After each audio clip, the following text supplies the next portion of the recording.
Republic.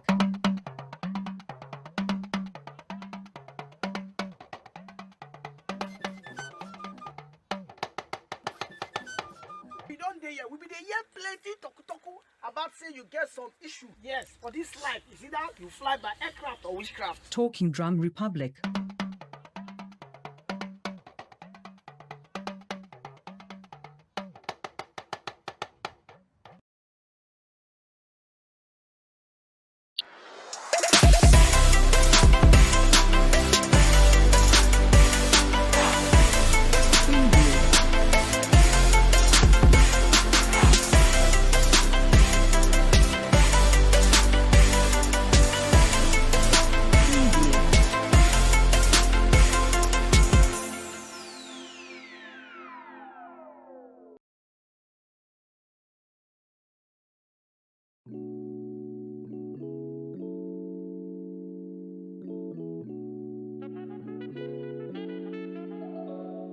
Which was done on the 2nd of April. What's interesting about this package is that 35 million of the 100 million will go to a project or a program called the Ghana Emergency Preparedness and Response Project. What's interesting about this project is that it's going to go through a company called Millennium Development Authority in Ghana. If I'm not mistaken, please correct me, my Ghana people. The Millennium Development Authority is a government project which is in partnership with the government of the United States. And this project goes through a company called the Millennium Challenge Corporation in America. So what's interesting about the Millennium Challenge Corporation is that the board of directors sit a certain Mr. Mike Pompeo, who happens to be the Secretary of State to the United States. So it's very high up. He reports directly to Donald Trump. Okay, that is interesting. I thought that was interesting to know. Okay, moving on to the IMF.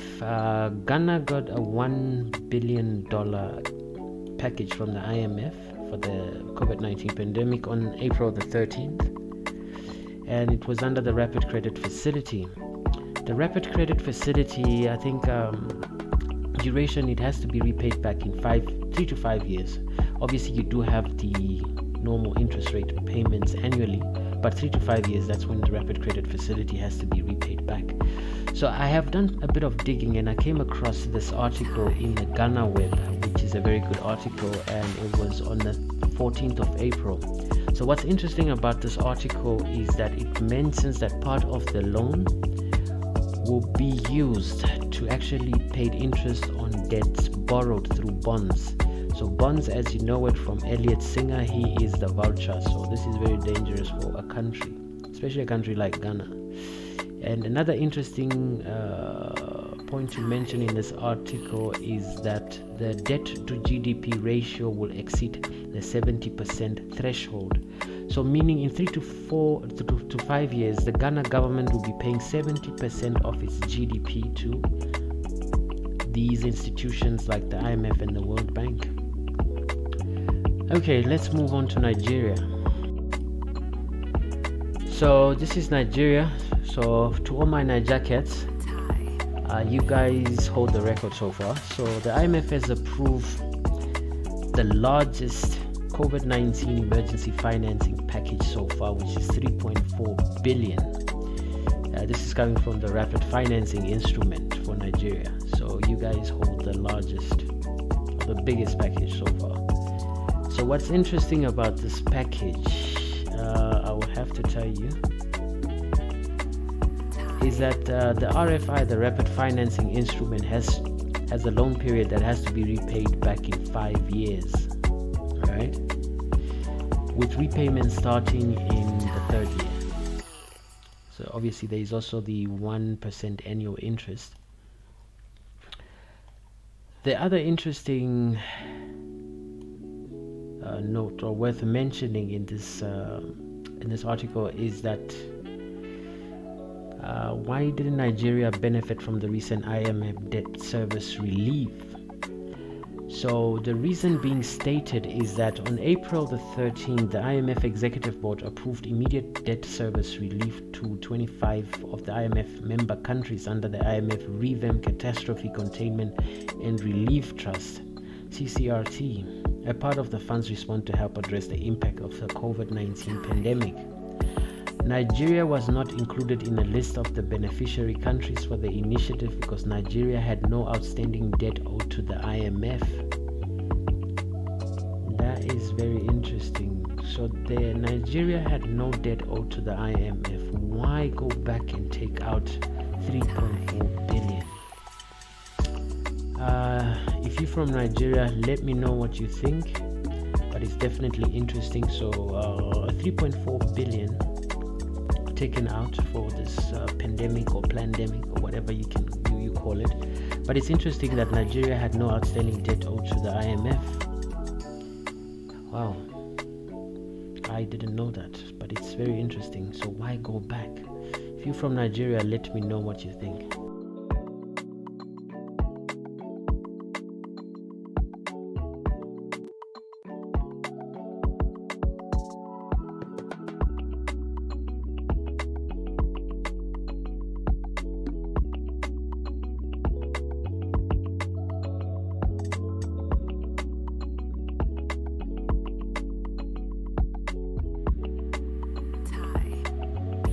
Bill Clinton, Tony Blair, I think Obama was also there, as well as Bill Gates. And the US is by far the biggest foreign aid donor to Rwanda.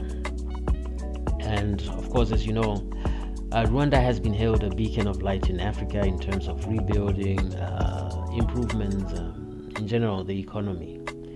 This cozy relationship is down to President Kangame's willingness to regularly bombard, or should I say destabilize the east of Congo. Since a very big portion of the commodities from east of Congo such as coltan, gold, diamonds, copper are cheaply exported through Rwanda as well as Uganda, it seems like unrest in Congo is a conducive environment to the Western powers, or any African country for that matter.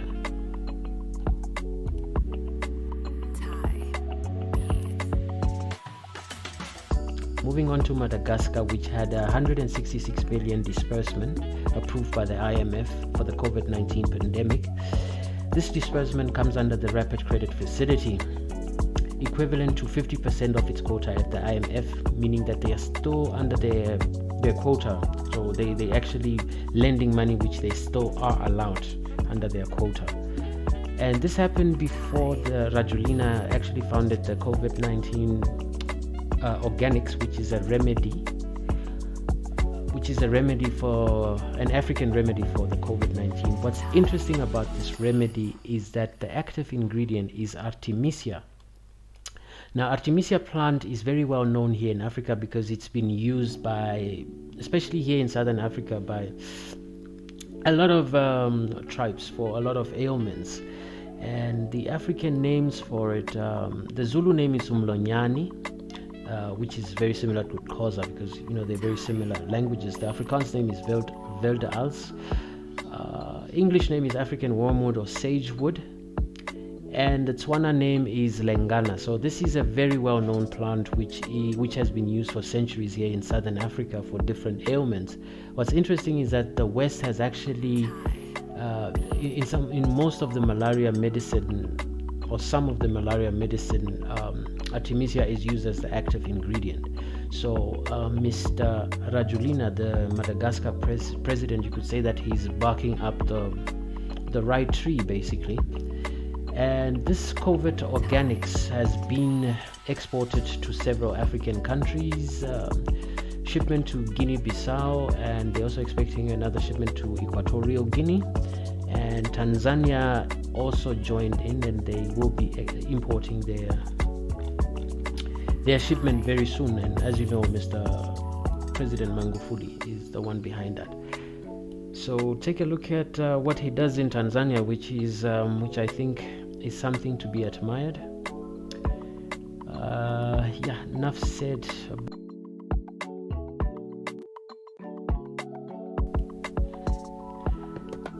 under the extended credit facility arrangement. Approved is a $23.5 million disbursement to Guinea. I wonder why they call it a disbursement. It's a loan at the end of the day. And this adds up to 117.6 million in total, meaning that Guinea has already taken out a loan before, I think this year or the year before. And what's interesting about Guinea, although it's a small country in West Africa, it's a small country with vast mineral resources. In fact, they should be up there in terms of economy. It's the second largest producer of bauxite in the world, bauxite being aluminium ore, and it has the biggest deposit of iron ore in the world, as well as gold and diamond deposits and uranium. But it has fallen prey to the resource curse big time, the paradox of plenty, like the rest of Africa. Billionaire hedge fund owners and vultures readily pay bribes for government contracts. I mean, we can add names like Rio Tinto to the fray, owned by the Rothschilds, by the way, Benny Steinmetz or Daniel Och of Och and Ziff hedge funds, to name a few.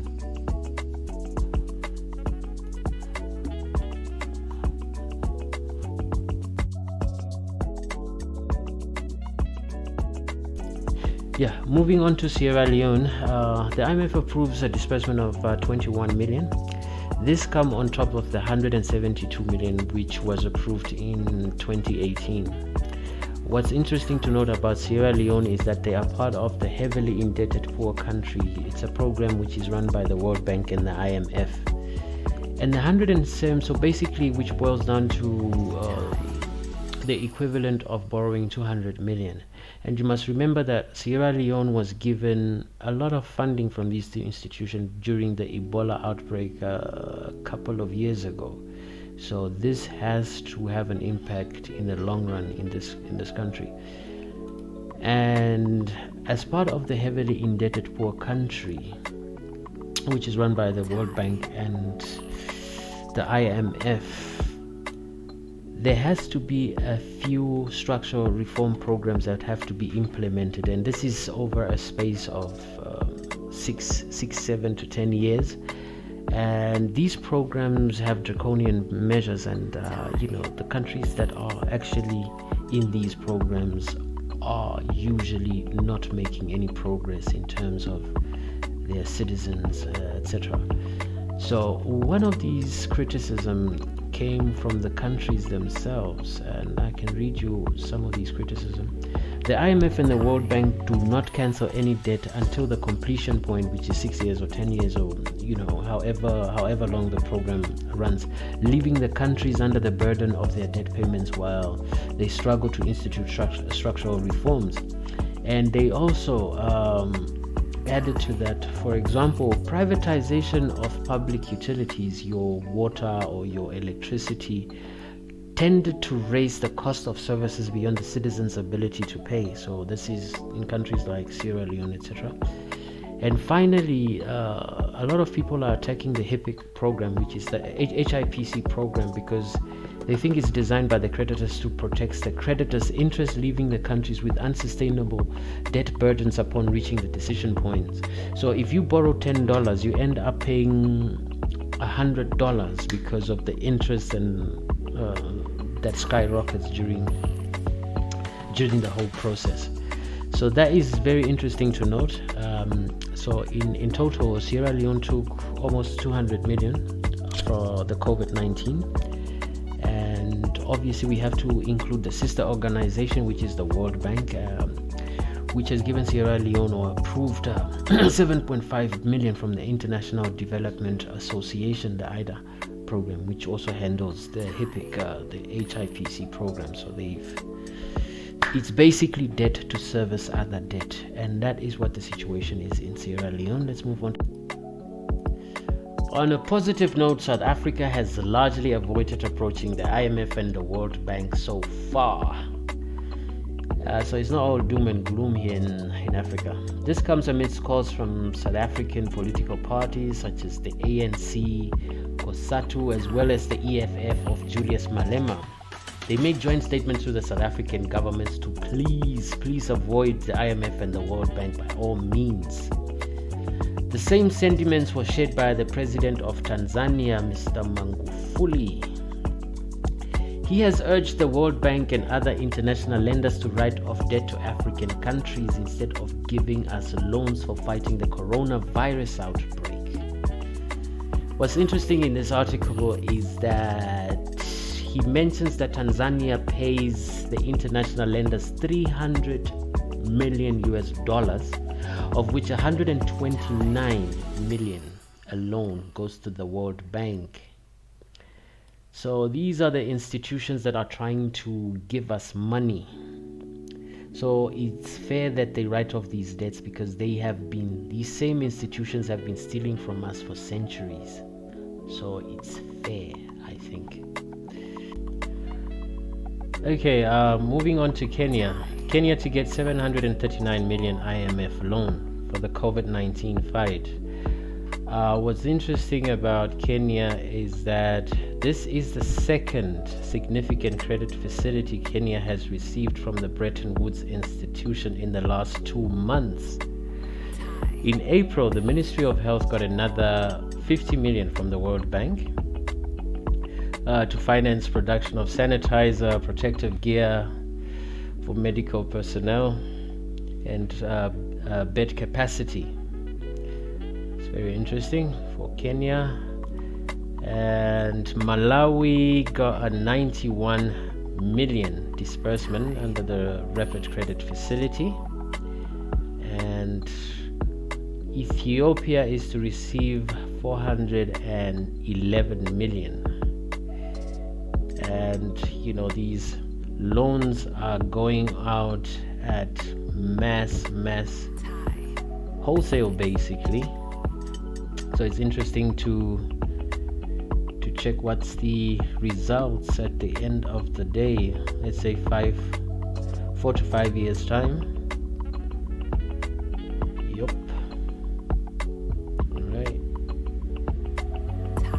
The following is a list of all the countries that took out loans with the IMF and the World Bank. Please stay tuned for part 2. Like and subscribe, and reach us on our social media platforms, WhatsApp, Facebook, whatever.